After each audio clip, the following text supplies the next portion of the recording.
Dear students السلام علیکم۔ سورۃ الانفال کے رکوع نمبر 2 کی مشقی سوالات کے ساتھ آپ کی خدمت میں حاضر ہوں۔ سب سے پہلے ہم الفاظ معنی کریں گے۔ جی،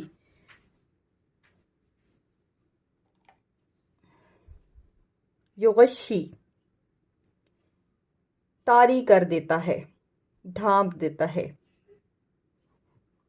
رجز الشیاطین، رجز الشیاطین، رجز الشیطان، شیطان کی نجاست۔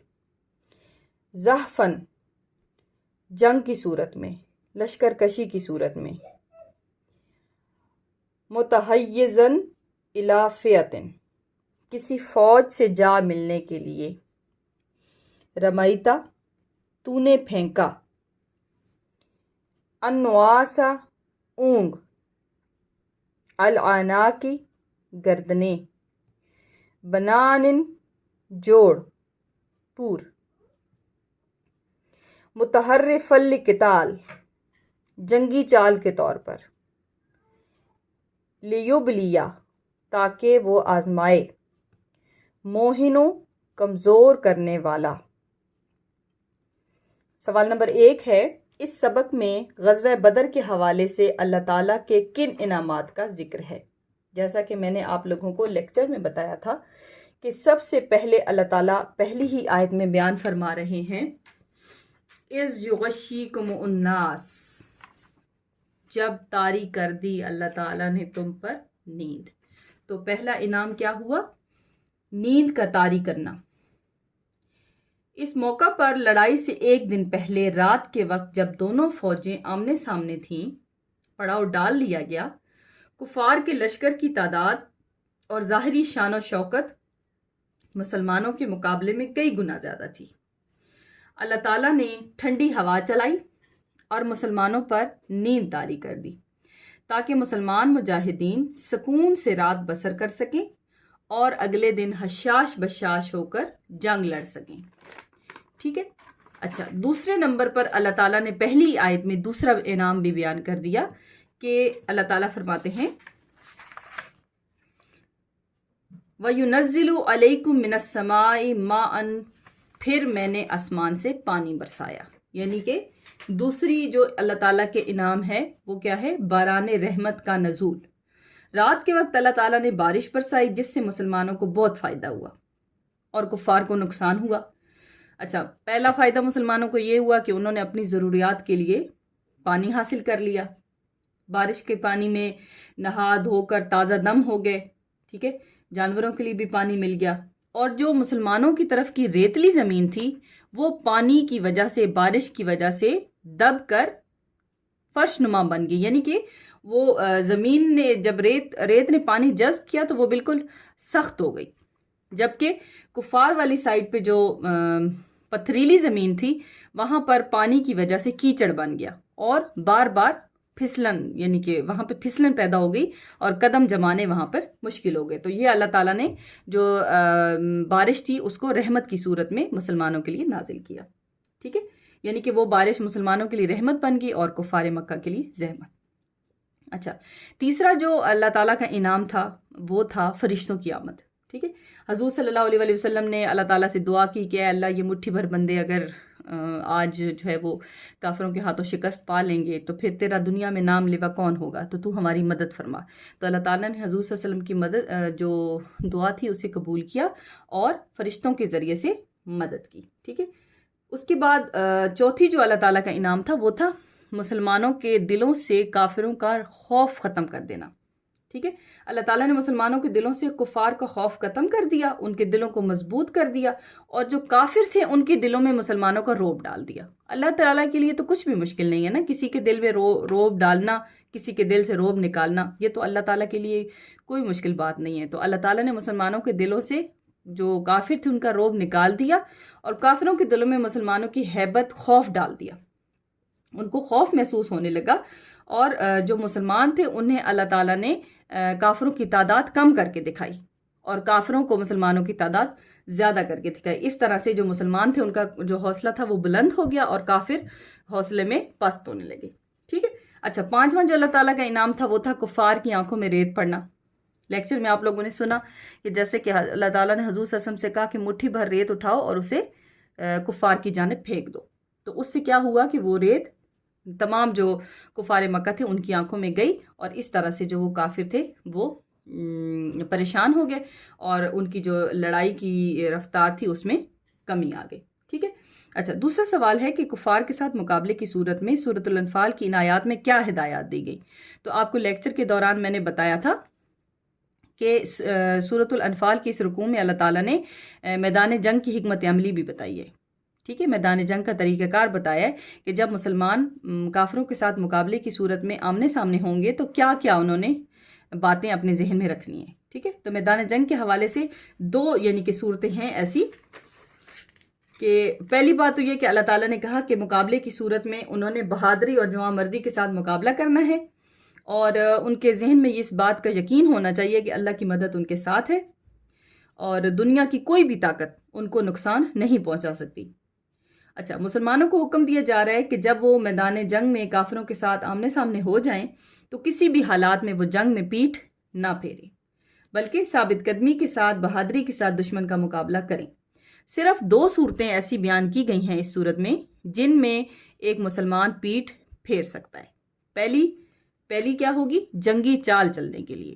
ٹھیک ہے، جنگی چال چلنے کے لیے یعنی کہ اس کا مطلب یہ ہے کہ عارضی طور پر دشمن کو یہ دکھانا، دھوکہ دینا، دشمن کو یہ دکھانا کہ مطلب جیسے شو کرنا کہ وہ آپ پسپا ہو رہے ہیں، اور پیچھے کی طرف جانا اور پھر ایک دم سے زوردار حملہ کرنا. ٹھیک ہے. دوسری جو صورت ہے وہ ہے اپنی فوج سے جا ملنے کے لیے. اس کا مطلب یہ ہے کہ اگر ایک مجاہد لڑتا لڑتا دشمن کی فوج میں بہت آگے تک چلا گیا ہے، اور جب وہ گیا تو اب اس کے جو فوجی ہیں یا اس کے جو ساتھی ہیں وہ اس سے بہت پیچھے رہ گئے. اب اکیلے پوری فوج کا جو مقابلہ کرنا تو آسان نہیں ہے، تو لہٰذا وہ اپنی فوج سے واپس جا ملنے کے لیے جو پیٹھ پھیرے گا اس سے جو ہے وہ اس صورت میں جو پیٹھ پھیرنا ہے وہ اللہ تعالیٰ کی طرف سے جائز ہے. اس کے علاوہ پیٹھ پھیرنے کی کسی صورت اجازت نہیں. اگر کوئی شخص ایسا کرے گا تو اس کا ٹھکانہ جہنم ہوگا. ٹھیک ہے. اچھا، تیسرا سوال ہے کہ کفار کو خطاب کرتے ہوئے ان آیات میں کیا تنبیہ کی گئی ہے، کیا وارننگ دی گئی ہے. ٹھیک ہے.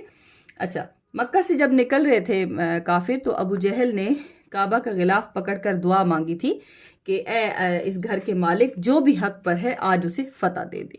ٹھیک ہے.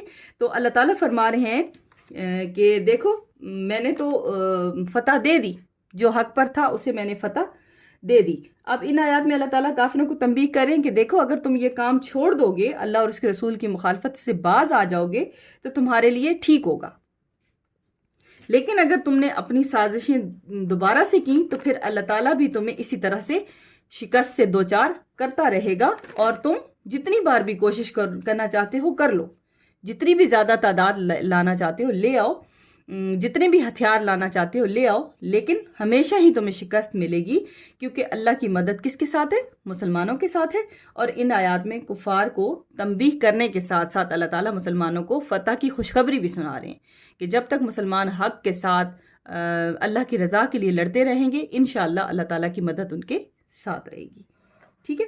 اچھا، پہلی جو سوال نمبر 4 ہے اس میں ہے مندرجہ عبارات کا مفہوم بیان کیجیے.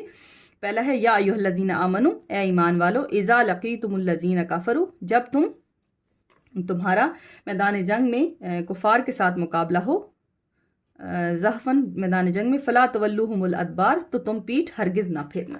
اب یہاں پر میں نے ابھی تھوڑی دیر پہلے جو آپ کو سوال نمبر 2 بتایا ہے اس کا جو آنسر ہے وہ آپ اس میں سارا لکھ سکتے ہیں، یعنی کہ اس کی جو ترجمہ لکھیں گے اس کے بعد تشریح میں آپ نے سوال نمبر 2 کا جواب لکھ دینا ہے کہ کس طرح سے جو ہے وہ مسلمانوں کو بتایا گیا کہ انہوں نے پیٹھ نہیں پھیرنی، اور صرف پیٹھ پھیرنے کی 2 صورتیں ہیں. پہلی کیا ہے؟ جنگی چال چلنے کے لیے کہ دشمن کو دھوکہ دیتے ہوئے جنگی چال چلنا اور پھر اس کے بعد زوردار حملہ کرنا. اور دوسری صورت کیا ہے؟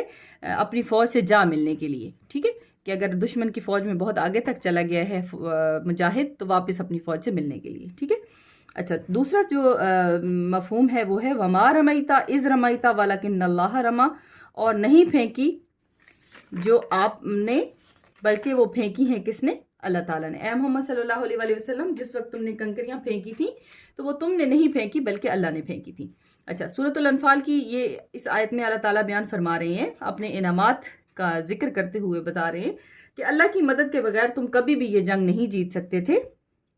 یہاں اللہ تعالیٰ نے اپنے احسان کا ذکر کیا کہ جب میدان جنگ میں حضرت جبرائیل نے حضرت محمد صلی اللہ علیہ وسلم سے آ کر اللہ تعالیٰ کا یہ پیغام دیا کہ آپ ایک مٹھی بھر ریت لے کر یا کنکریاں لے کر دشمن کی صفوں کی طرف پھینک دیں. آپ نے ایسا ہی کیا اور اس طرح سے وہ کنکریاں ہوا کے ساتھ اڑ کر دشمن کی آنکھوں میں چلی گئیں اور اس سے ان کی تکلیف کی باعث بنی. تو اللہ تعالیٰ فرما رہے ہیں کہ یہ کسی انسان کا کام نہیں ہے، یہ صرف اللہ کی ذات ہی کر سکتی ہے. اس لیے جس ہاتھ سے آپ نے یہ ریت پھینکی وہ تو تمہارا تھا، لیکن اس میں اس ہاتھ کے ذریعے سے دشمن کی ہر آنکھ تک اس ریت کو پہنچانا اور اسے تکلیف میں مبتلا کرنا یہ صرف اللہ کے ہاتھ میں تھا، اللہ کی طاقت تھی. ٹھیک ہے، تو یہ کنکریاں یا ریت تم نے نہیں بلکہ اللہ نے پھینکی. اچھا، تیسرا ہے وَلَن تُغْنِيَ عَنْكُمْ فِئَتُكُمْ شَيْئًا وَلَوْ كَثُرَتْ، اور تمہاری جماعت خواہ کتنی ہی کثیر کیوں نہ ہو تمہارے کچھ کام نہ آئے گی. اب اس آیت میں اللہ تعالیٰ کا وہ جو لاسٹ والی میں نے آپ کو تنبیہ بتائی ہے، یہ سوال جو بتایا ہے تنبیہ کیا کی گئی ہے، اس کا جواب اس میں آئے گا. ٹھیک ہے، آپ اس ایکسرسائز میں 2 سوالات آپ یہاں یاد کریں گے تو آپ کے وہ یہاں پر بھی کوٹ آپ کر سکتے ہیں. ٹھیک ہے، یہاں پر بھی اللہ تعالیٰ کفار کو تنبیہ کر رہے ہیں کہ جو تم مسلمانوں کے خلاف منصوبہ بناؤ گے تو اللہ تعالیٰ جو ہے وہ اس منصوبے کو ناکام کر دے گا. تم جتنا بھی مال و دولت، جتنا بھی ہتھیاروں سے لیس ہو کر آ جاؤ، جتنی بھی تعداد لے کر آ جاؤ، ہرگز وہ تمہارے کام نہیں آئے گی. کیوں؟ کیونکہ اللہ تعالیٰ کی مدد جو ہے وہ مسلمانوں کے ساتھ ہے. ٹھیک ہے جی، یہ ہمارا رکوع نمبر 2 ہو گیا. اس کا لیکچر بھی اپلوڈ کر دیا ہے میں نے، اور اگر آپ لوگوں نے لیکچر ابھی تک نہیں سنا تو اسے ضرور سنیں تاکہ اس کو سننے کے بعد اس ایکسرسائز کو آپ اچھے طریقے سے سمجھ سکیں اور اس کو پھر آپ اچھے طریقے سے یاد کر سکیں. انشاءاللہ اگلے لیکچر میں آپ کے پاس سورۃ الانفال کے تیسرے رکوع اور اس کی ایکسرسائز کے ساتھ آپ کی خدمت میں حاضر ہوں گی. اور جو آنے والے نئے طالبات ہیں وہ اس چینل کو اپنے پاس سبسکرائب کر لیں اور بیل آئیکن کو دبا دیں تاکہ ان کو آنے والی نئی ویڈیوز ملتی رہیں. اور تب تک کے لیے مجھے اجازت دیجیے. اللہ حافظ.